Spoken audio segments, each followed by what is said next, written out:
Seth Mazelia is charged with murdering and raping this beautiful college sophomore. She hasn't been seen since October 2012. Prosecutors say that the alleged murderer choked her with a rope, raped her, and killed her when she refused to have a threesome with him and his then-girlfriend, Kat McDonough. But the defense is blaming Kat, claiming that she's the sexual manipulator here who suffocated Lizzie during sex and then threw her body into a river. But who will the jury believe? Will this turn into another blame the victim? I want you to call us tonight, please. Call me at 1-877-JVM-SAYS. That's 1-877-586-7297. I want to go straight out to Jennifer Crumpton from our affiliate, WMUR. Jennifer, you were in court. It was an explosive day. They're just getting underway, I understand, today. Take us there. What happened, and what can you pinpoint in terms of what was pivotal for the prosecution or the defense?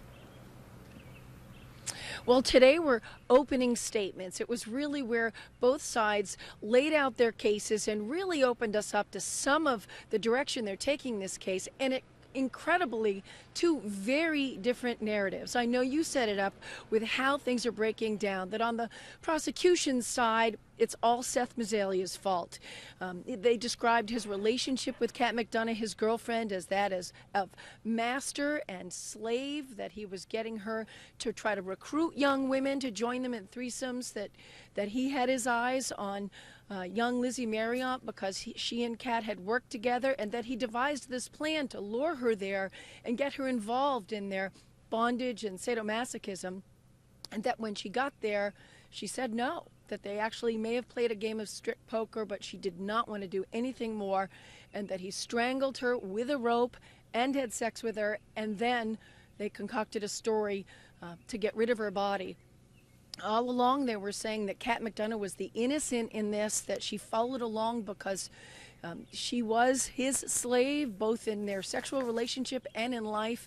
And then on comes the defense and totally flips the story, saying that Kat McDonough was what she called a self-described nymphomaniac, that she checked out bondage websites long before she moved in with Seth Mazelia. You know, he's 10 years older than she is. She was just 17 or 18 when they met, and yet they are painting her as the leader in all of this, saying that she liked women and wanted to get women involved, and that actually what happened was that Lizzie Marriott came to their apartment that night, that at least in terms of the defense's story, that Lizzie Marriott had consensual sex with Seth Mazelia, and that afterwards he left, went into another room, and that it was Kat McDonough that tied her up and got her involved in something called breath play. Ultimately, she says they say in the course of some sort of sexual act that she was suffocated.